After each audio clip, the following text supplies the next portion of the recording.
Amazing to think that Hello, hello, hello. We are back again for episode 2 of Tripping Through the Stars. I am the host, Jack Childress. My sidekick, my partner in crime, the one and only A.L. White, but we just call him Tony. This week, guys, I am super excited because we have got one of my favorite sci fi authors on today, the one and only David Lingard, coming straight at you from the UK. How are you doing today, man? yeah, can't complain. Can't complain over here. It's typical UK summertime, so it's rainy. It's perfect weather to be inside with a book. I would say honestly, I would take that compared to what we're about to get because down here in the South, once it gets hot, it don't stop being hot, and it's just flop sweat all the way around. And I need some glasses because now we got the sun coming. Anyway, see now you see, can't see nothing. So, David, what have you been getting into since the last time we talked to you? Well, since the last time, you will have seen the sequel to Legacy of Man, which is Pride of Man. So I'd sent you a little copy of that online. So I know you've had that one.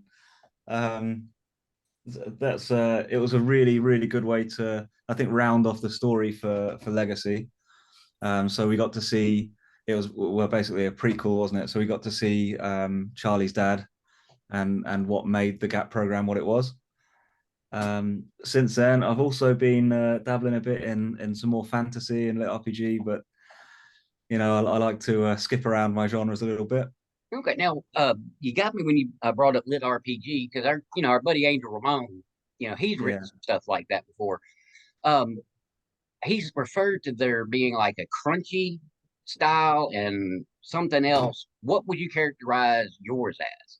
I'm more at the light end. So I know Angel is very crunchy with his stats. He likes to give the reader everything they want to know, which is absolutely brilliant, especially for me when I'm reading or listening. That's what I want. But when I'm writing it myself, I tend to be on the light side. So you'll see some stat pages every now and then. You'll see Hmm. some experience bars and health bars and things like that. But it's not overwhelming. Okay. Um, that's basically my style. It's when I'm writing, I get pulled away from the story a little bit if I'm involved with the stats a bit much. But it's a fine line to walk because I want to read it myself, and Yeah. Yeah. and I want to be able to write it, and when you start doing it, it just doesn't happen. So I kind of just fall into my own path there. And I think I had the same thing with Lanista. I'd said it before, and the last time I saw you, um, I went out to write a lit RPG, and then after the first 3 or 4 chapters, I thought, well, it's just not going to be one. So it just didn't happen. It just didn't let me do it. Now, in a sense, if you go into it reading it, knowing that it was meant to be like a lit RPG, you can find the elements that they're there.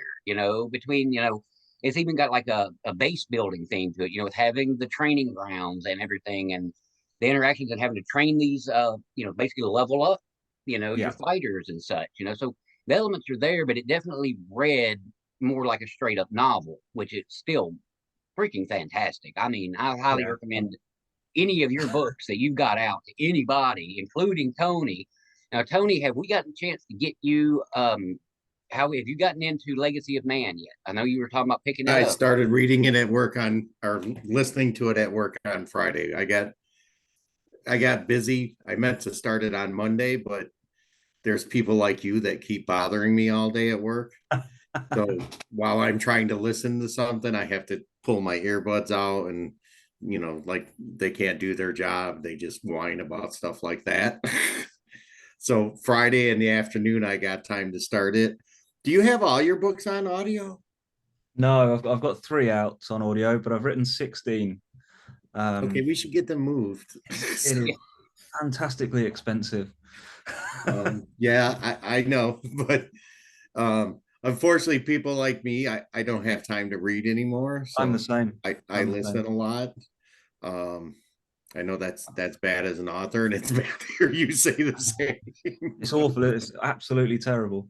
But I Oh, mean, I used to work in a steel factory, and I'd stand on my feet 8, 10 hours a day, and I could do a book in a day or two on yes. audio. and then you find out how expensive that is. Yes, yes. But it's a good way to sort of inhale everything you can, isn't it?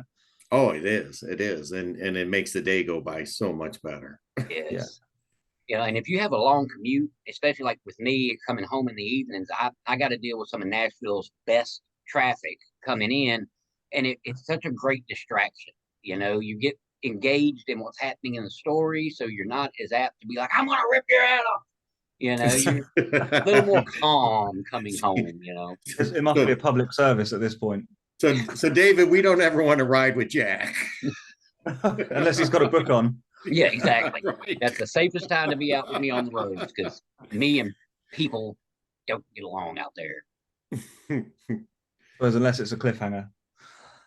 Oh, those drive me crazy. In fact, Mark Tufo just ended one of his books on a freaking cliffhanger. Oh, And ain't no telling when he's going to get the next one out because he's like, kind of like with you, how you got multiple things you want to work on. And he's yeah. doing the same thing. So it's like, all right, dude, let's I go. know. I mean, I just finished a book yesterday, listening to one, and it was Civ CEO, so it's a lit RPG sort of fantasy, Yeah. and it was book one, and I hadn't looked to see if there was more in the series, and I thought it's not really ended, but I'd like another one. And when I looked up, I think there was 8 of them, and, Oh, and I just nice. add that to the list of series that I'm listening to that will just add to the pile. Yeah, the worst is when it ends on a book on a cliffhanger and there isn't a second one yet. Oh yeah, And yeah, you're like, when is this one coming? yeah. And then all of a sudden another series starts showing up from that author. It's like, wait a minute, we got to go back. I was just saying, I think I've got 3 or 4 with like Primal Hunter, Defiance of the Fall, Dungeon Crawler Carl, now Civ CEO. It's just never ended. And these are all books that when they come out, when the next one's out, you've got to stop everything and you've Yes. got to go for the next one. Right, right. Well, now, I will say now, I'm obviously with having Tony on the show with me and having listened to his one of his books, Nefertum, I will highly recommend that to you. That thing is killer, really good. Excellent. Now, I can't remember how to spell it. It happens. I'll get on that. I mean, as I say, I'm always open to getting a new one on the series list. Do you have a hard time coming up with the names of your books? I do. I mean, I have when I start writing them, I have the idea in my head of the name. Halfway through, I'm like, yeah, that just that doesn't fit anymore. Yeah, I've changed the names 3 or 4 times in a Yes. few of my series, and funny enough, with Legacy of Man, it's one of the ones that stuck because what I actually did, I'm a bit of an artist on the iPad, so I use Procreate and do covers just for fun. So I did the cover for Legacy of Man before I had the story, Okay. and So and the I name's thought, sticking. yeah, and when I got there, I was like, the cover's done, the name's done. If I have to start this again, it's just not going to happen. But I knew it would be a genetic sort of progression, so it kind of always fit. Okay. And obviously, the sequel was Pride of Man, so it kind of it wrote itself, that one. All right. Yeah, I've started my work in progress is used to be work in progress, such and such. Now it's untitled work in progress. Oh, Otherwise, yeah, I have to look for what name it was under. yeah. I every now and then I reorganize my folder structure, so I have my works in progress, and then after that is the complete ones, and Yes. then they should have their covers, and then the manuscript, and then the Yep. adverts and everything else. But after a few weeks, it just doesn't work anymore. It does. Yeah, I was gonna say it starts getting all messed up and Yeah. stuff's everywhere. I have that same problem. Yeah, and the covers end up with cover final version 1, final version 2. Yes, yes. I've got 10 of them. Well, And coming every off now, of our show from last week, we had Alan Chessman and Annette, and I can never say her last name, so I'm not even gonna try it right now. It's I'll direct it. But we got into talking about how they are building their story right now. Like it's literally like layers to the onion, and they just keep stacking more and stacking more, and they've got like massive, intricate detail. Like even characters that may only appear for the briefest of time they've got a name, they've got a rank, they've got a, what they are, what they specifically do. When you're writing your books, how much pre-writing do you do? Or are you just a pantser full blown? I'm, I must admit, I'm a full-blown pantser. Um, I sit there and write, and I'm one of these people that can sort of hyper focus. So I'll sit there in front of a screen and just write for an hour, 2 hours, and then see what happens. And after the first couple of rounds, you find that your characters have told you who they are. Well, this is how it works for me. And then I'll start to outline at that point. So I sort of pants the characters themselves, kind of let them tell me what they're doing, and then I'll outline. I like to do one-liners. So if I think I'm going to do 30 chapters, I'll do a one-liner for each, and then as I start writing a story, I'll flesh that out. Um, it it depends on the story, it really does, but generally the characters are what leads the story.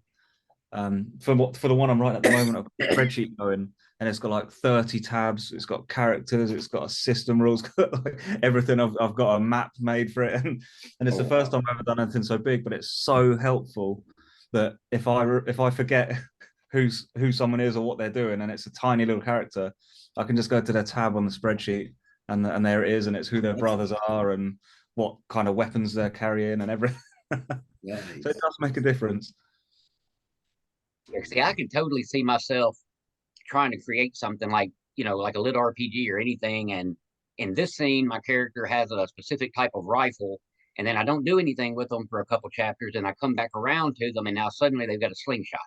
Yeah. Like totally lose track Yeah, of what I'm doing. I found it helpful on mine. So on the characters page itself, so if I've got one character, say he's called Titus, I'll put a sequence of notes. So it'll say like chapter 24, he levels up, he does this with his stats, or chapter 35, he buys this weapon, and there it is. So when I'm reading back through it, I also know that it's hard to remember that, oh, I bought a new axe in chapter 50, but I'm rereading it and I'm on chapter 10 and he's got one. Do you know what I mean? It's Yeah. difficult to track back and forth. Oh, that's, I mean, because you figure you're creating something out of nothing. Like it's Yeah. just there, and it'd be real easy to be writing along, get all excited about what you're doing, and then just kind of wander off course a little bit. Then, like you said, you go back and reread it, and you're like, "How the hell did I get here?" What Like, happened? Yeah. yeah, what did I do? Now, do you have a sounding board that as you're writing stuff, you can go like to a wife, to a brother, cousin, whatever, and say, "Hey, read this and Yeah, tell me if it makes sense." my girlfriend, Jamie, we always we talk back and forth, and she proofreads and reads the draft and then reads the final version. And usually it's, why has he done this? Why hasn't he just done this? And I'm thinking, oh, yeah, That's something you the really old, need. pardon me. I says that's something you really need, though. I mean, somebody's going to shoot you straight. They're not going to be, oh, it's It really great, is. run with it. Then you put it out, and everybody's like bashing it. You're like, but you said it was good. It's Yeah, not. and You're never I have gonna a, make everybody happy. So Mm. I mean, I have a habit of writing myself into a corner. So I'll just keep going and keep going, and then make the odds more and more impossible. And then I'll have to go and find Jamie and say, "Oh, this has happened. What can I do?" yeah, help me get out of this corner Yeah, over here. without going, a wizard did it, and it's done. Magic. The Yeah, answer for everything. It's not smoke magic. bomb. Look away. Holy smokes. Now, one of your other books that I haven't had a chance to crack into it yet, even though it's got my name in the title, is Don't Call Me Jack. Now, Yeah. give everybody a little brief explanation into what this story is all about. So Don't Call Me Jack was born from my obsession with Jack the Ripper, which a lot of people do have down here in the south of England. Um, so the story was that it's a lit RPG, and it's about a guy that gets thrown back in time by an unknown entity into Victorian London, the time of Jack the Ripper, and he's there while these murders are happening, and he he inevitably gets accused of being Jack, which is where the name of the book comes from. And the story is basically the main character trying to catch Jack the Ripper, whilst evading everyone else that thinks it's him. That thinks it's him. Yeah. So and so he has some abilities that come through the lit RPG style. Basically, every time there's a murder, he's a Reaper, or what I call it, a nighttime Reaper. So anytime there's a death in London, he gets teleported to that location, which is why everyone thinks it's him, because he keeps turning up in all these places.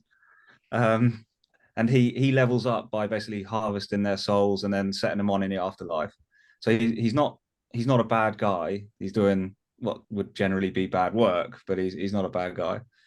And yeah, so it becomes more and more difficult to evade capture, should I say? Oh wow!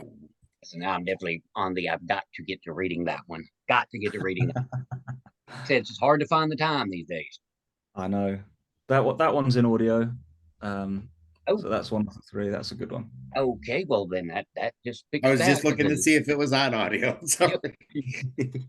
So, yep, I can that'll be send my you. next. I'll send you over a That's my code for next it. one. Cool. Very cool. Very cool. Now, I get to talk with a lot of authors. I'm even in a private chat with Tony and a bunch of others from the Written Undead. And, they'll get to talking shop. And most of the stuff, that they're talking about, I don't know anything about it, because obviously the only thing I've ever published is a short story in that magazine hanging on the wall over there. So cover design, KDP, all these charts and stats and all of that. Early on, when you first started writing, how daunting was it to go through this self-publishing process? It's hard now. So in the very beginning, my first book that I published, I kind of did it on sort of a whim. So I wrote a book and threw it out there. I think it was 2014, 15. It was a long time ago now. Same time I did. Yeah. And I just threw it up there on KDP. So it was a throw together a cover on Photoshop, stick a book online and see what happens. And it went quite well, but it kind of got forgotten about over the next few years. And then when I came around to thinking, oh, I'm going to do another one, that was when it was daunting, because it became a real thing. It wasn't just oh, I'm going to chuck a book up and see what happens. This was I'm going to write a book with a purpose. I'm going to put it, I'm going to put it out there. The process of actually self-publishing is not too difficult. The difficulty is with the scams and the people that try and take your money for it. And that's what I think turns a lot of people away. They come out of the woodwork. Oh yeah, I mean, I think every day I must get 15, 20 Facebook messages saying either I can market your book or your account's about to be shut down. Yes. Or you'll get the oh, great author, please tell me about your story or whatever. Oh, yeah. And it's so hilarious when I get those, because, like I said, I have a short story in a magazine. I'm a podcaster, and they're like, coming at me like I'm some full-blown author or something. And I'm like, no. I'm like, but I guess I can waste your time, and I'll just start texting with them, and I'll get them all worked up, almost to the point thinking that they're going to get me, and then it's just like block. Done. Yeah, I mean, the sad fact is that if they're still there and they're growing in numbers, some people are falling for it, and it's not nice to think about. And you also see in a lot of groups where someone will say, oh, I spent 4,000, 5,000 on a short run press or a publisher, and nothing's happened. And you think, ask first. Yeah. Or look it up. There's sites that list publishers that are just going to steal your money. Yeah. I mean, in the worst terms, you can do it for free.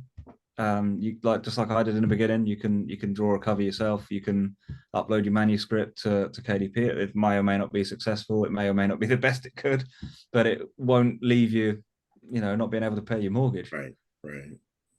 Now, have you ever used like the Facebook ads or anything like that to try to get a little more traction? And how did that go? So I've done Facebook ads, I've done Amazon ads, I've done Google ads. So my other job, I'm a marketing manager. So I've got a fair amount of experience in creating content and getting it out there.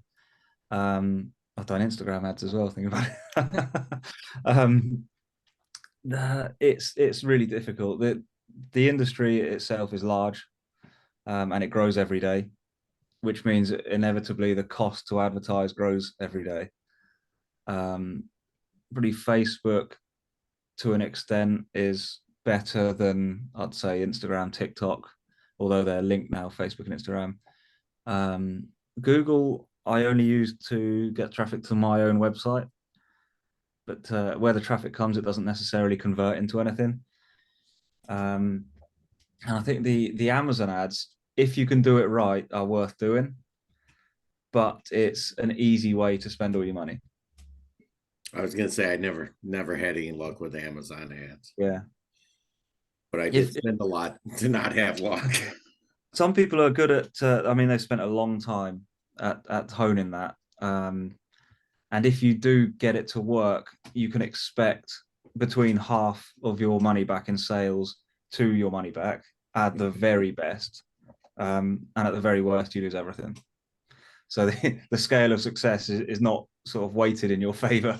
Right. Well, with 16 books, you've got to get a lot of word of mouth and return readers. Yeah, I think the throughput does happen, which you can't quantify because Amazon keep their customers to themselves, so Right, you right. never get that data from them. My problem is I write cross genre, so if I'm in 5 different genres over 16 books, it's not as good as it should be. Whereas if I'd written 16 fantasy, I might get the full whack on it. Okay. Now, have Would you you, ever heard of 20 books to 50K? Yeah, I'm in it. Yeah. Oh, yeah, okay, okay. And like I said, I mean, sitting at 16 books, man, you're almost there. You're Yeah, almost nearly there. there. So now, Yeah. do you really subscribe to that notion? I mean, do you see that it would be something that could work? Maybe not necessarily making you 50,000 a year, but would Yeah, I help. mean, I am a huge believer in little and often.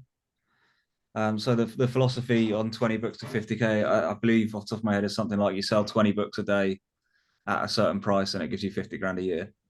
Um, I believe it wholeheartedly that if I went and shook someone's hand every minute for 50p of every day, then I'd be a millionaire. Um, it is the simple fact of that's how the world works.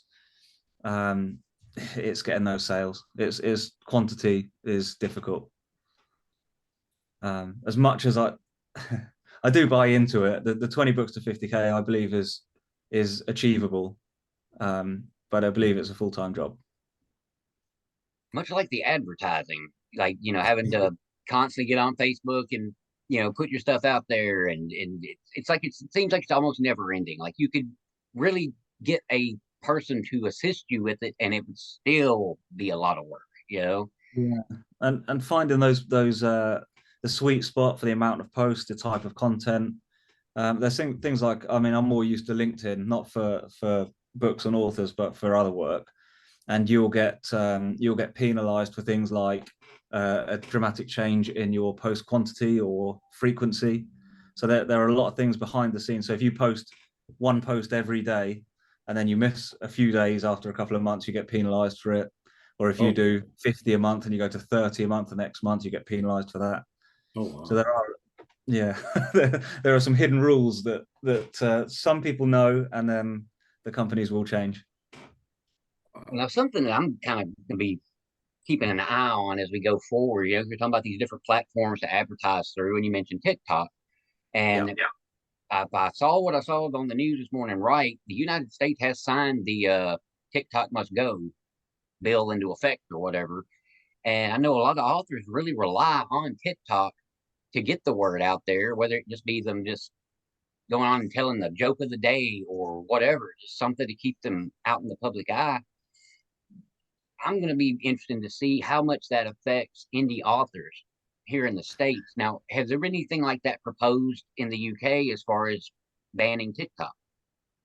At the moment, there's not. I mean, it's not allowed on any work devices, I believe. Um, so they've already taken that sort of step.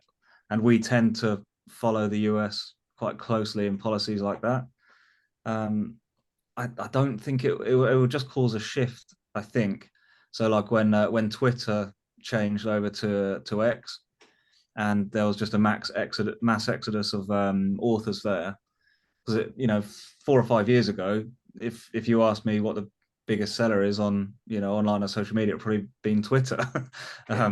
Whereas today it's TikTok, or well, TikTok or Facebook. But all it will mean is that they'll find a new outlet. Okay. Now you want to jump in there, bud? I've been asking, I'm talking. Okay. I just didn't want to leave you out. Kind of felt like I was leaving you out a little bit last week. No. Okay, well, I'm still learning. Staying on the vein of controversial, AI. What do you think about AI and the effects it could have on the writing world, the movie world, all of it going forward? We have to be careful with this though. Well, the AI is probably listening to us right now, so Yeah. So AI is here to stay. I don't think anyone's going to argue that. Is how we use it to improve the craft, and not circumnavigate the trials and tribulations of creating good content. So, I mean, I use things like Grammarly. I've used ProWriting Aid, but I didn't particularly enjoy it. I've used ChatGTP mainly for work stuff more than writing. Mhm. And I know a lot of people will use it to bounce ideas off or fact check and things like that, which is absolutely fine in my opinion. If I want to know how tall Mount Everest is, I can ask ChatGPT, and I know some people will hate that, but it's no difference to me going downstairs and asking an Alexa the same question and getting the same response. Exactly. Right. Or just Googling it. So the for that kind of things, for anything outside of creativity, I think it's got its place, and it will likely be here for forever. Creative wise, it's not really capable, as far as I'm concerned. Yeah, It because that's just the one thing with it, with writing of any style, whether you're writing a movie script, a short story, a book, whatever, the the emotion has to be there. There has to be feeling in it. And I've seen stuff where people have like played around with an AI and been like, tell me a story about whatever. And then it would, create something. But then when you read it, to me, it's almost like the equivalent of writing something, then you do the read aloud thing like Microsoft Word has. And it's real robotic in the way that it comes back to you. And it doesn't have that human flow to it. yeah. I mean, one of the Not first yet. things in this video, is that the authors and creators, what we do is take nothing and make something of it. Whereas an AI takes other things and makes something else of those things. Okay. I'm for AI as far as, if I walked into my house and asked the temperature and it answered me and asked how my day was and did I want lights turned on, I think that would be great. I don't really want it, writing a story for me personally. Hmm. See, Because I've been like David has his, you have your experiences and you have what you want and like, and that comes out in what you write. You know, in an odd way, when you write sci-fi, you don't have an experience being on Mars, but you have what you like on there. So well, as you've been writing, at any point, did you come across something that you needed to do a little research into and just found yourself totally shocked by what you found or really surprised by what you found? Not so much shocked and surprised. I found it when I was writing "Don't Call Me Jack." Funny enough, it was a difficult research subject, mainly because of the like the victims of Jack the Ripper and how gruesome it is, and as you know, as soon as you start researching something, it comes up with Wikipedia, and then you get the pictures back, and you're like, oh, like Wow. it's like 11 o'clock at night. I'm trying to write this. I'm just trying to finish this chapter. I don't really need to see this. um, but no, I mean that's another thing for say like an AI like a Chat GPT. It's simple things like if you're not quite there. Like if you're writing, I'm on a pirate ship and I want a list of 10 of the weapons that they're going to be using. Can't think of the names off the top of my head. Ask it, it tells you it, and then you can do your own research into that. It's I mean, Elon Musk said it before, that as human beings, we all have access to all of the data that we would ever need because of the internet as it is. What will improve in the future is the speed that we can access that data, and it's the bandwidth. So as long as we're not creating, but we're accessing, I think it's a different story. Yeah. Now, Tony, you're an IT guy, so you kind of about getting into programs and files and things of that sort. Do you think it'll be hard for developers to come up with ways to detect stuff that has been done with AI, or even so much like somebody kind of wrote a part of it and then just had the AI fill in the blanks and complete their story? That will we be able to catch stuff like this going forward, or will the AI just keep staying further and further ahead of us to where you never know what you're picking up if it's legit or AI? But I think there's always going to be a genius that can figure out a way to do something. I think personally it's going to be like back when everybody had a radar detector in their car. You got a radar detector that caught every glimpse of radar and every automatic door at a grocery store as you went by, and then the company comes out with a better radar. So now you got to buy a better radar detector because you can't detect that bad. I think it'll be something like that. It'll just keep going back and forth. Okay. Yeah, well, But that's something I do kind of worry about, is because with technology, I mean, it seems like since, like, say, we'll just go with 1975, the year I was born, technology has just been jumping by bigger leaps each Yeah. time. So like the first little bit, and then it gets bigger and then bigger, and it just keeps growing. And I just kind of worry that we could get ourselves back into a corner to where we become so self-reliant on it that we lose some of our creativity because we've got the ease of it just right here. Talk to Alexa and she just tells you whatever you need to know. So why go look for it? Why go try to find it out on your own when it's just going to be handed to you versus earned? But that's just me. I'm old. So this it was raised in Legacy of Man, funny enough, the same sort of thing, where you can have a brain implant, and in the story I'd written that this method of learning was that it was almost subliminal learning. So all of the students in the program were watching a screen that was flicking through equations, and by the end of 15 minutes, you've completed maths. It's there. You've got the thing, and one of the questions the students asked was, if we can do this here on this planet in this environment, why isn't this happening on Earth? And the teacher, who was Dr. Kona, so the lizard character, he basically explained it as to say, if we switch this on overnight, what happens to hundreds of millions of teachers, hundreds of millions of schools and education, and the taxes that come with those occupations, and the money that's funding that system. That these are things that will never be switched off overnight. And a perfect example right now is an electric car.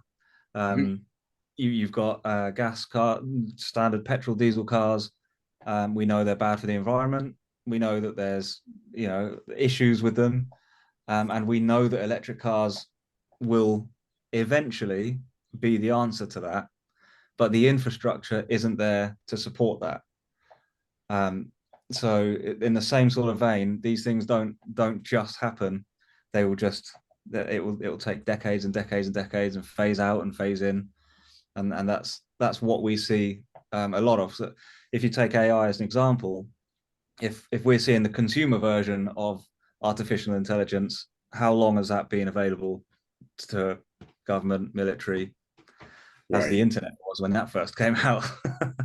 Because they were already using, like, I guess, forms of the email and text messaging long before we never knew what it was. It was even going to be a thing. So then they already had it, and then that's where it came from. So I can imagine that a lot of stuff we get kind of comes from those back channels like that, and they're just waiting to when they feel like we're ready for it. It's like they're not ready yet. They can prepare. They prepare their end, and we get it when they think we're ready. Well, yeah, that's what I was just gonna say. When they think we're ready for. So first they had email, and we learned how to use two-head VCRs. Yeah. When we moved up to four-head, they let us have some email.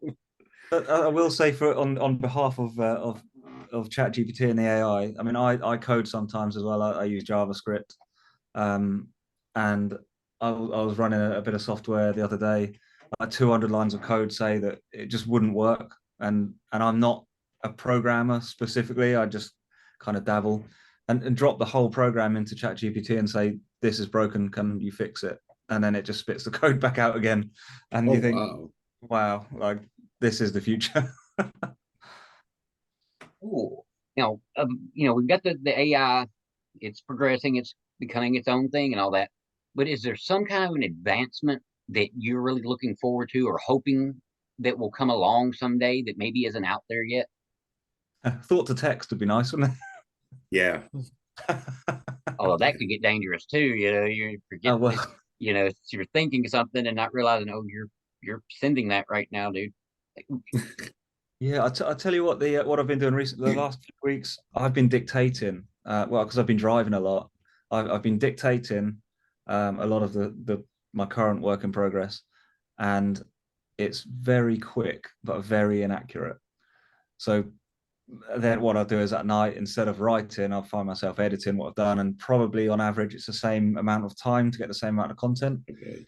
But as we move forward and AI changes, I think that will be one of the improvements. So the dictation will be better.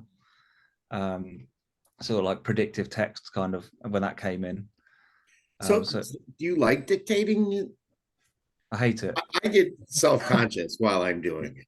So Absolutely okay, hate so I'm not the only one. Good. it. It's difficult, and the first 20 minutes is slow. It's one line. It's reading it back, and it's Yes. making sure it's right. And then eventually you look away from what you're doing and just talk about what your story, what you're doing, and it sort of flows a bit more naturally. Now, I'm curious, when you're doing the dictating, do you have to like say your punctuations, or is it just like you pause and it knows to stick punctuation in there? It really depends. Sometimes it does it for you. You can say things like full stop, speech marks, comma, new line, and it will do it. Every now and then it will just write the word full stop, which you then pick up in your editing. I think Grammarly would probably pick them up. So now, what do you use for your dictating? It's on my iPhone, either into notes or straight into Word. Oh, okay, okay. Like one of our friends, J.S. Patrick, he uses Dragon Naturally Speaking. So when he's out in his big truck, driving all over the country, that's how he writes, and he'll just sit and talk to it. And he said he runs into times where he'll have to go back and chop sections out of what he's written because he'll be driving down the road and he's just telling his story, and all of a sudden somebody cuts him off in traffic, and he reacts, and so now that's in the story, so he's got to go back and cut that out, and like I said, I could just imagine what people see if they look up at that truck and he's just up there just going on and on and on, and they know there's nobody in the vehicle with him. It's like, is he on the phone? What's he doing? Because I, Yeah, I just feel like if I were going to dictate a story I was writing, I would most likely, my emotion would be coming out, so I would be, hand gyrations and everything as I'm reading it, what these characters are saying or doing. And so like Tony said, being a little self-conscious about people looking over and seeing you, and you're looking like a crazy person, over doing your thing. But yeah, I thought about trying to do that. Like I said, since I have a long commute and I know my Microsoft Word, I've got the dictate, option on there, but I didn't know how like the punctuation would work out or how like paragraph breaks would work out or any of that. So it's cool to get to talk to people that do it, that actually do use it, even if it's not the primary way you write, but it's another tool. It's another tool in the tool belt. yeah. That's what all of these things are. Is the more tools, the better, I think. Fantastic. Now, have you been in between your writing and all that? Is there any particular author or series that you go to? You know, it's almost like your comfort food kind of thing. Like, I need a little break from my own stuff. I want to go listen to so and so's audiobook or whatever. Who's the one that drags you back in every time? So you'll hate me for this. I follow narrators more than authors, as horrific as that sounds. Usually within lit RPG, so we end up with like Neil Helligers and Jeff Hayes and your standard, the big boys. The one that got me into audiobooks was Will Wheaton, strangely. Okay. And so I didn't know any books, any author. This was years and years and years ago, and I'd listened to, I think it was a John Scalzi, I think it was Red Shirts he did potentially, and I listened to Will Wheaton, and I thought, well, I've grown up with his voice basically from Star Trek, Right. and so what I'm going to do is listen to everything he's narrated, regardless of who it's from, and that process kind of stuck with me. And then I'd moved on to lit RPG, and I'd found Jeff Hayes and Sound Booth, their team, and Portal, and everyone else that's in the genre. You find that there's a very small amount of narrators that narrate a very large amount of books. So then you get that familiar person talking to you every day. It's like you say, it's almost like comfort food. And I know that if I've just listened to a book and I didn't really engage with it, I didn't really, enjoy it as much as I should have, then the next book I can just find a narrator I like, and I'll most likely enjoy it. And it's nothing to do with the author at all, because there are authors also that you think, I'm reading everything by this guy, it's absolutely perfect. But narrators, they breathe, the good ones just breathe life into a story, and it's, if you read the book and then listen to the narrator, it's almost like two different things. Oh yeah. Now, are you in the Word Peddler audiobook club on Facebook? No, Oh, no, I'm not. we got to get you in that, because here's something to make you a little jealous, maybe a little jealous. Tied to that, we have a private chat that's for narrators, and we've got Matt Crow. Good Lord, who else is in that thing? I can't even think off the top of my head now. But Yeah, like, we've literally got this group of narrators all in a chat together, and it's when you said that, I was like, man, I might just sneak you in sometime, let you talk to some of them, be like, hey, narrator. Yeah, I need to be there. I keep looking at my backlog of stories, thinking I need to find a narrator I can work with for the long term. Let me see. Sean Saltzman. In fact, I went and hung out with him last summer. Me and my friend Kristen went and met him up in Nashville. Super great guy, really good dude. He's out of Wisconsin, but he's supposed to be moving to Tennessee, I think, towards the end of this year, which I'm hopeful for that. But our friend Javin Bonds is one of the ones that he was a narrator for, and he's done several other things. He sent me some audiobook codes, and it's like I said, the comfort food, the voice in your head, that it's so familiar, and it doesn't matter who the author is, but you've got that voice, that delivery, that carry, and it's just really cool. It's easy to listen to another book by an author you've never heard of if you know that voice. And I never really thought about it that way until you said what you just said. It's like, okay, I never put that together, but it does make Yeah, sense. it's terrible to say it as an author, but it's the way things go sometimes, isn't it? It's how the brain works. Now, when we get done here, I'm going to get you in touch with I'm going to get you into that little private chat. I'm definitely going to put you in touch with Sean, and see if y'all might be able to work something out on some of your stuff, because he's got a really great voice, really good dude. He's also a musician, full-time dad, the whole 9 yards, but he still finds time to get the narrating done. And I'd like to see you get more, like Tony said, for us, the audiobook crowd, man, we would love to get all of your stuff on audio. Just get it Yeah, all. I mean, I'm an audiobook crowd as well. That's the problem, isn't it? Well, and the thing I've learned is it's two different markets. Yeah. I mean, people that listen to audiobooks don't generally buy a book and read it, and vice versa. I mean, when I first couple of books on audio, I was like, wow, where are these people all coming from? So That's the I thing found about. that the audiobooks, the quality nowadays as well is just so good, regardless of where they come from and who the narrator is. But the absolute quality of audiobooks has changed in the last 10 years. oh And yeah, I remember getting my audiobooks on um, Bet. on tapes. Yep. You know, Books on tape. I used to have them.